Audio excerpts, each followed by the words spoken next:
In the middle of one of the most serious, bloody, devastating conflicts in modern European history, in the middle of a war that has lasted 4 years, killed hundreds of thousands of people, and reshaped the geopolitical landscape of an entire continent, Vladimir Putin made a peace proposal. And when Europe heard it, they laughed. Not politely, not diplomatically. Europe's most senior foreign policy officials delivered their reactions in language that, for diplomats, was remarkably close to outright mockery. Here is what Putin proposed. He wants a former German Chancellor, a man who is 82 years old, who has spent years as a paid lobbyist for Russian state-owned energy companies, who has never publicly condemned Russia's invasion of Ukraine, who was stripped of most of his official privileges as a former chancellor because of his Kremlin ties, to serve as Europe's mediator in peace talks. The man's name is Gerhard Schröder, and the EU's top foreign policy official, Kaja Kallas, the Estonian who leads European diplomacy, delivered the most precise, devastating diplomatic burn of the week. She said, "Gerhard Schröder has been a high-level lobbyist for Russian state-owned companies, so it's clear why Putin wants him to be the person, so that he would be sitting on both sides of the table." Both sides of the table. Putin's proposed mediator would be sitting on both sides of the table. Germany called the proposal part of a series of bogus offers. Berlin said Schröder was not credible. An EU official said, "A mediator must be accepted by both sides, and that seems to be lacking." And Zelensky, who has spent 4 years watching Russia offer fake peace processes, fake ceasefires, and fake negotiations, didn't even dignify the Schröder proposal with an extended response. He has enough to deal with. This is that story, and it tells you everything you need to know about where Russia's peace diplomacy actually stands.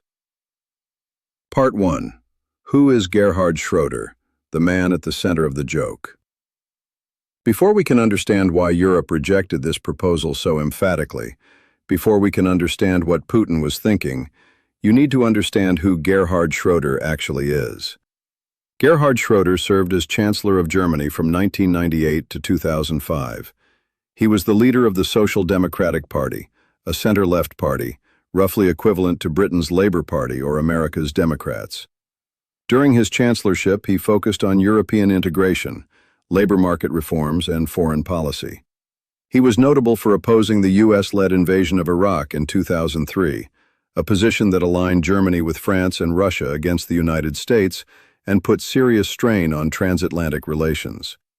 At the time, many Europeans praised this stance as independent and principled. And then he left office in 2005, and here is where the story turns. Within months of leaving the chancellorship, Schröder took a job as chairman of the board of directors of Nord Stream AG, the company overseeing the Russian-German natural gas pipeline project that Putin had pushed for years. Nord Stream was a massive infrastructure project designed to pipe Russian gas directly under the Baltic Sea to Germany, bypassing the countries in between, Poland, Ukraine, the Baltic states, that would otherwise transit the gas and collect fees.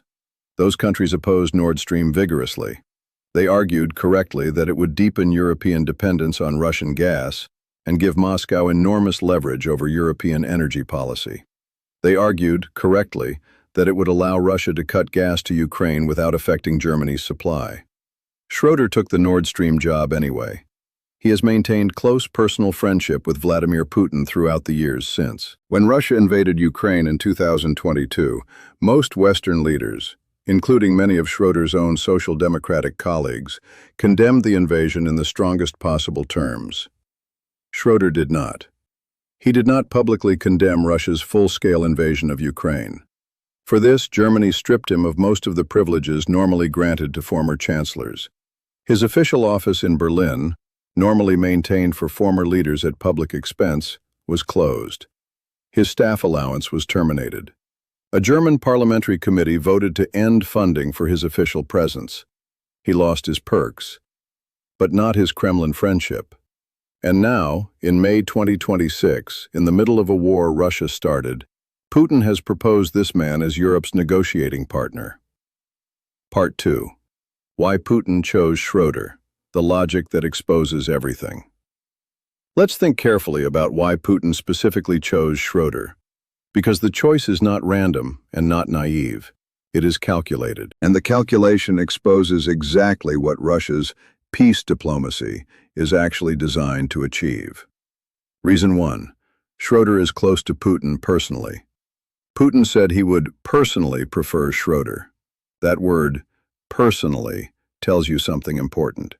Schröder and Putin have maintained a friendship that has survived the invasion of Ukraine, the deaths of tens of thousands of people, and international isolation. Schröder has visited Moscow. They have met. They have spoken. A mediator who is personally close to one party in a conflict is not a neutral mediator.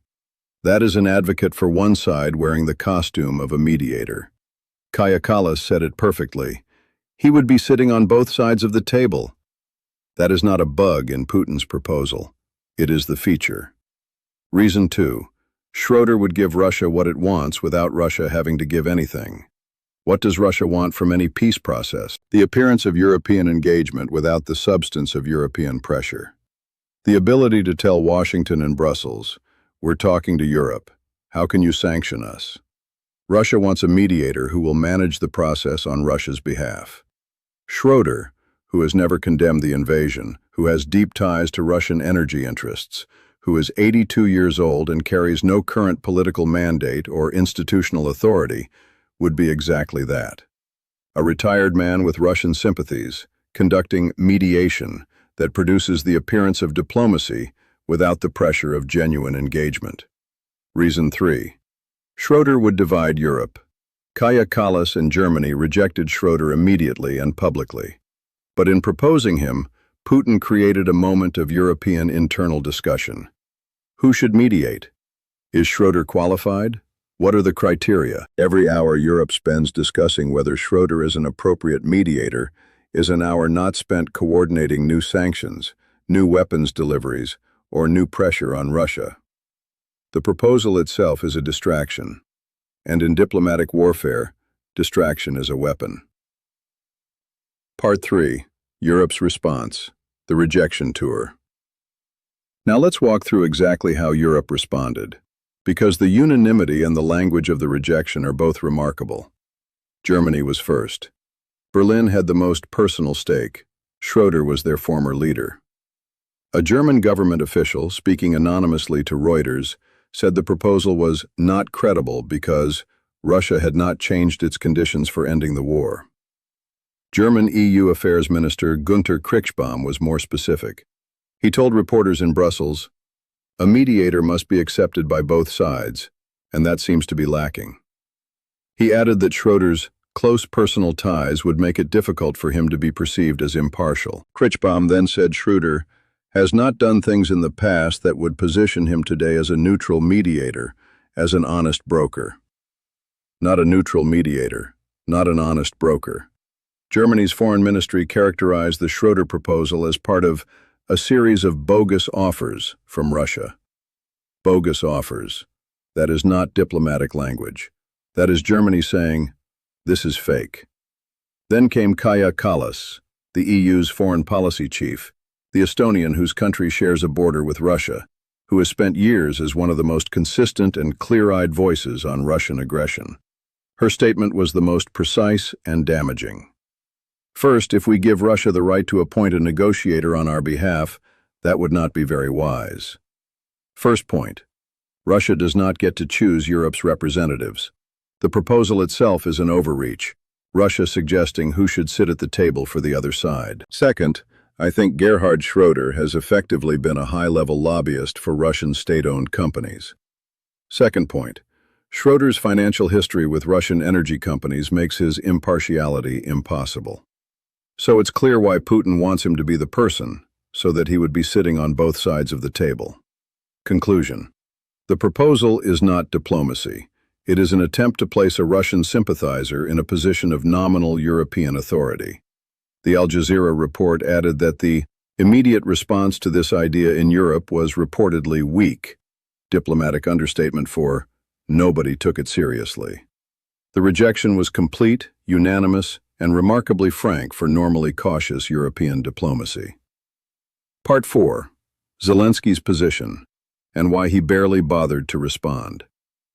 Now let's talk about Zelensky's response to the Schröder proposal, or more precisely, his near absence of a response. Because Zelensky has not spent significant public time addressing the Schröder proposal, and that deliberate silence is itself a response. Here is why. Zelensky has spent 4 years navigating Russia's fake diplomatic initiatives. Minsk I, Minsk II, every ceasefire offer that Russia violated before the ink was dry. The Istanbul talks Russia proposed and then refused to attend at leadership level. The peace process documents filled with non-starters designed to be rejected. Each of these initiatives required a response from Ukraine. Each response cost political capital, media attention, and diplomatic energy. Each response, in some way, legitimized the Russian initiative enough to require addressing it. The Schröder proposal was so transparently absurd, so obviously and immediately rejected by Europe itself, that Zelensky did not need to engage it. Europe's reaction made Ukraine's response for him. When Germany calls a proposal not credible and part of a series of bogus offers, Zelensky doesn't need to say anything. The European consensus spoke for Ukraine. This is, in its own way, a form of diplomatic sophistication. Zelensky has learned which Russian initiatives deserve a response and which can be left to die of their own absurdity. The Schröder proposal fell into the second category. But let's be clear about what Ukraine's position actually is, based on everything Zelensky has said about what a genuine peace process requires. Ukraine wants a real ceasefire, not a 48-hour pause, not a 3-day truce violated 16,000 times, but a genuine halt to hostilities along the current front line. Ukraine wants a leaders' summit, Putin and Zelensky face-to-face, with real decision-making authority on both sides. Ukraine wants U.S. mediation, with American guarantees that commitments will be honored. Ukraine does not want an 82-year-old former German Chancellor who lobbied for Gazprom sitting between Kiev and Moscow, conducting what Kallis called a process where he would effectively represent both sides. That is not mediation. That is management of Ukraine's surrender in slow motion. Zelensky barely responded to Schröder. He didn't need to. Part 5. The Pattern. Russia's fake diplomacy on full display. The Schröder proposal is not an isolated incident. It is part of a pattern that Zelensky has called artificial diplomacy, the use of diplomatic forms to produce the appearance of engagement without the substance of peace. Let's list the pattern. Putin proposes Istanbul talks in the middle of the night on Russian state television, framed as a commitment to direct negotiations without preconditions. Then sends Vladimir Medinsky, a cultural aide with no decision-making authority, with the same demands from 2022. Artificial diplomacy. Putin declares a unilateral ceasefire for Victory Day. Russia violates it 16,000 times in 72 hours. Artificial diplomacy. Putin proposes Gerhard Schröder, a paid Russian energy lobbyist with no current political mandate, as Europe's peace mediator. Europe calls it a series of bogus offers. Artificial diplomacy. Each of these initiatives has the same structure: a dramatic announcement, a proposal that sounds like engagement, a detail embedded in the proposal that makes genuine peace impossible. And when the proposal fails, as it is designed to, Russia blames the other side. The Istanbul talks failed because Zelensky didn't accept Medinsky's terms. Russia didn't attend at leadership level. The Victory Day ceasefire failed because Ukraine violated it. Russia fired 16,000 times. The Schröder proposal failed because Europe rejected it. Russia just wanted to bring peace. In each case, Russia performs peace and then points to the performance's failure as evidence that the other side doesn't want peace. EU officials, particularly Kaja Kallas, have been naming this pattern with increasing directness. A series of bogus offers is the most direct language yet, and Zelensky, who has been living inside this pattern for 4 years, named it with one phrase that has now traveled around the world: artificial diplomacy. Part 6. What real mediation would require. Let me offer a contrast. Because the Schröder proposal is so obviously wrong that it's worth articulating what real, credible mediation would actually look like. A credible mediator must 1. Be accepted by both sides. This is Critchbaum's point. A mediator imposed by one party, or clearly aligned with one party, has no legitimacy with the other side. Schröder fails this test immediately. 2. Have no financial or personal conflicts of interest. A mediator who has spent years as a paid lobbyist for one side's state-owned companies cannot credibly represent the interests of both sides. Schröder fails this test immediately. 3. Have the institutional authority to make commitments meaningful. Schröder holds no current office. He represents no country or institution. His commitments would be those of a private citizen. Schröder fails this test immediately. 4. Have the trust and confidence of the parties being mediated. Zelensky has made clear, through action and word, that he sees no value in negotiating with substitutes and proxies. He wants direct engagement with real principles. Schröder, who would not be a principal but a go-between for a side he is already sympathetic to, fails this test immediately. The countries that have served as credible mediators in this war: Turkey, which hosted talks in 2022 and 2026, Pakistan, which has served as a back channel between the US and Iran, succeed because they are genuinely neutral, have relationships with both sides, and have institutional standing that gives their involvement meaning. Schröder has none of these qualities. The Schröder proposal is not a peace initiative. It is the latest expression of Russia's strategy to perform peace while pursuing war. Part 7. What this tells us about the peace process. Let me make the larger argument that the Schröder episode illustrates. Russia does not currently want peace on terms that Ukraine can accept. This is not a political opinion. It is a conclusion supported by evidence: the ceasefire violations, the Medinsky delegation, the non-starter documents, and now the Schröder proposal. Russia wants to end the fighting, but only on terms that amount to Ukrainian surrender, ceding Donetsk, abandoning NATO aspirations, demilitarizing, accepting Russian territorial gains as permanent. Ukraine cannot accept those terms. Not politically, not legally under the Ukrainian constitution, not morally given 4 years of sacrifice. And so Russia's peace diplomacy is not designed to bridge that gap. It is designed to manage international perceptions, to keep Western audiences believing Russia is trying, to delay new sanctions, to maintain the appearance of engagement. The Schröder proposal is the latest and most transparent version of this strategy. It is so obviously a bad faith proposal that it reveals, by its very absurdity, that Russia is not interested in the substance of a mediator. It is interested in the theater of mediation. Europe saw through it. Germany called it bogus. Kallas said Russia would be sitting on both sides of the table. And Zelensky, who has been watching this theater for 4 years, said almost nothing, because there was nothing worth saying. Closing, the joke that wasn't funny. In the middle of a war that has killed hundreds of thousands of people, displaced millions, destroyed cities, and disrupted the global economy, Vladimir Putin proposed an 82-year-old former German Chancellor with documented Russian energy lobbying ties as Europe's peace mediator. Europe called it a series of bogus offers. Germany said the proposal was not credible. Kallas said Schröder would be sitting on both sides of the table. And Zelensky, the man who flew to Turkey for peace talks Putin refused to attend, who sent his defense minister and foreign minister and presidential chief of staff to Istanbul twice, who offered Istanbul, the Vatican, and Switzerland as meeting venues, looked at the Schröder proposal and moved on. The joke wasn't funny. Not for the soldiers who are dying in Donetsk while Russia performs peace. Not for the families waiting for news from the front. Not for the European countries that have spent 4 years and hundreds of billions of dollars trying to help Ukraine survive.